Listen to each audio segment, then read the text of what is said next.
Hello, everyone. My name is Joe DeMartini. I'm a first-year grad student working with Derek Richardson at the University of Maryland. And today I'll be telling you about some of the results from our recently published paper on the seismic response and spin change of Apophis during the tidal encounter.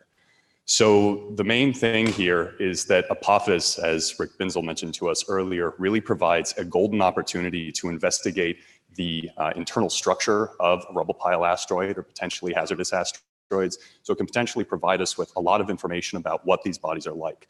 And so the question that we're trying to answer in our investigation is what might be measurable on some kind of mission to Apophis or observations of Apophis around or about the tidal encounter in 2029. And so our approach is numerical modeling using a n-body code, a discrete element method that I'll talk about in a minute, to determine the magnitude and range of potential seismic signal or spin changes of Apophis during the tidal encounter. So this slide is pretty much everything that everyone has already spoken about. It'll come within about 6 Earth radii, 350 meter diameter, 30.5 hour rotation period typically, and it comes by on Friday the 13th, very spooky. So as for our numerical approach, we used pkdgrav, which is a n-body gravity tree code that uses a discrete element method. So what this basically means is that we have spherical particles and we allow for very slight overlaps between the particles as a proxy for surface deformation at the point of contact. And the way that we control the amount of overlap is by an effective Young's modulus, or stiffness for these bodies. So you can think of this as a material strength or a stiffness. So essentially we use a restoring spring force with optional damping or friction. And this means that we need very small time steps, but we get full parallelization. So as for our choice of material parameters, for the Young's modulus, we picked 1 megapascal, which is sort of the largest value that we could get away with while still keeping our simulations manageable. But it ends up being fairly close to values found for terrestrial gravels or sands, and is within the range of that found for Comet CG, so it's not too unbelievable. And we use friction parameters that match terrestrial gravels, friction angle of 35 degrees, much higher than the one that Dan Shears just mentioned we would need for disruption. As for our shape model, we model Apophis as a rubble pile throughout. So essentially we construct a very large spherical rubble pile where we specify the number of particles and a bulk density. And then we pack this in the most efficient packing distribution for monodispersed spheres. So a hexagonal close pack distribution. Everything is tightly packed. And then we carve out the shape model of Apophis from the most recent radar-derived shape model from Marina Brozovic. And so in our simulations, we have typically 10,000 particles of typical size 7 meters. As for our actual investigation, the two big unknowns for Apophis during the 2029 encounter are its orientation at the time of perigee. So to investigate this, we randomize plausible initial orientations and perform a suite of simulations. So we have about 32 trials at bulk density 2.9 grams per cubic centimeter with different initial spin states. The other unknown is the bulk density itself. We know that it's, well, from Rick Binzel's study in 2009, it's likely around 3, but if it's a rubble pile, it may have macro porosity that could decrease the bulk density. For example, Itokawa was something like 1.9. So we do a parameter sweep between 1.1 and 3.6 grams per cc, sort of a range of plausible values. And we do 6 densities between that range at 3 of the spin states that we examined in the first suite for a total of 18 runs over bulk density. As for the actual encounter, again, we've seen this before, but we use the most recent ephemeris, and we use 11 hours of simulated time centering on the encounter itself. So sort of a 3-hour period to start, let everything settle, and then we see the biggest change between about 3 hours before and 3 hours after perigee, with most of it actually happening in the hour that surrounds perigee. And our measurable results are actually the change in particle separations at different points in the body and a change in the bulk spin periods. What do I mean when I say particle separations? On the plot on the left, you can see sort of changes in axis length is what was plotted on the y-axis versus time around the encounter. So essentially, we have pairs of particles that we have along each of the primary body axes, as well as 10 random pairs of particles throughout the body. And what we see throughout the encounter is that during perigee, they go through periods of tension. You can see the black line, and compression, which are where most of the lines are. And so the major axis, minor axis, and intermediate axis are the red, blue, and black lines, respectively. And we can see in the plot over here that the minor axis undergoes a length change of about 130 microns under our typical encounter parameters. So it's very small. We don't expect the grains to actually come out of contact. It's more like a slight breathing of the body. So on the right plot, then, we have a histogram of the changes in axis length that we measure over our 32 trials in different spin orientations at perigee. And we see, again, a mean around 130 with a standard deviation of about half that. As for the spin period change, just a sample of how the period changes during the encounter on the left.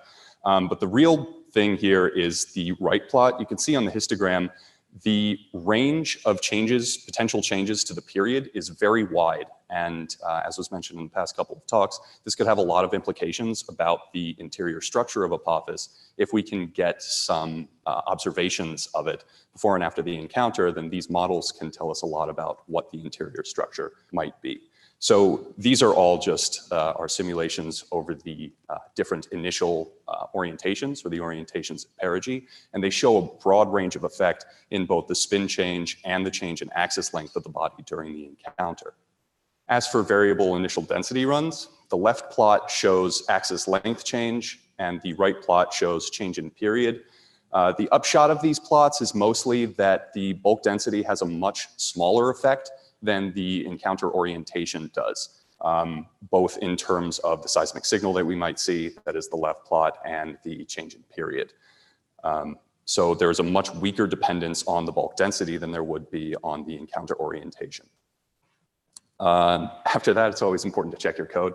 So we investigate the effects of Young's modulus and number of particles, or particle size, on the maximum change in axis length, or the expected signal. So well, we find an inverse relationship with Young's modulus, or material strength. So if the material is 10 times less strong, then we expect a 10 times greater signal, and vice versa. As for particle size, we actually find almost no dependence. So the small magenta and green dots are from trials with the same initial conditions as the blue squares on this plot, but with fewer numbers of particles by factors of 10. And we see almost no difference in the results for axis length change. The big thing here is whether or not the signal would actually be measurable by a seismometer, or by an in situ seismometer. So what we've got plotted here is the Earth's high and low noise models in decibels, and the potential sampling frequency on the x-axis, as well as the requirement for a lunar seismometer in the dot dash line, the lower one there. And alongside that, I've plotted our signal for Apophis with these huge error bars that span 3 orders of magnitude in potential Young's modulus around our nominal value of 10 to the 6 pascals. So basically, you talk to the seismology guys and they say, show this plot, and in the end, if our nominal values are anywhere close to correct, then this could be measurable by an in situ seismometer. So that's really the big thing here. I'll leave up my conclusions here, but the main result is that a seismometer on Apophis would likely measure something if we had one during the tidal encounter. We have a couple of our next steps. We actually believe that the signal that we measured was a little bit conservative because of the hexagonal close packed distribution that I mentioned earlier. So if we use polydispersed distribution of particles, so not just all the same size, and if we use random packing distribution, then we could better sample a more realistic bulk density, so more void space between grains, and this could potentially increase the strength of the seismic signal. That's about all I've got. Thank you.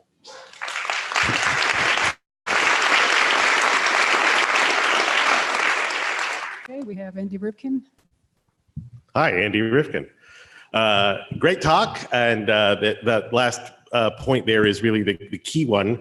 When you talk to seismologists about an in-situ seismometer, do they have in mind and you put astronauts on Apophis with their hammers and they hammer something in that's really well connected, there's a word that's escaping me because I'm standing in front of a bunch of people, or coupled, yes, or this sort of thing that you can actually imagine deploying on Apophis. Yeah, so I think Jeff Pleshia is going to give a talk in a couple of minutes here, but I think he might be able to speak a little bit better to that. It's not, I don't think it's so much, an astronaut sits down on Apophis and, stakes it into the ground. It's more of a deployed thing, I believe. Okay, Gonzalo? Yeah, you show a plot where you have the change in the size but what about the acceleration that you will get on the surface? I mean, there will be some kind of a small displacement of the acceleration and how it compares to the surface acceleration of Apophis. I'm sorry, can you repeat the question?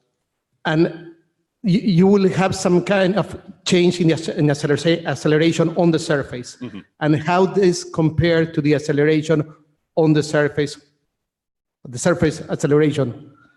So we investigated sort of the surface acceleration from the tidal encounter versus the centrifugal acceleration on Apophis. Mm-hmm. And we found it to be, we found the centrifugal acceleration to be something like 1% of the tidal acceleration. And the typical surface gravity is much lower as well. So, Afraid that's all the time we have. So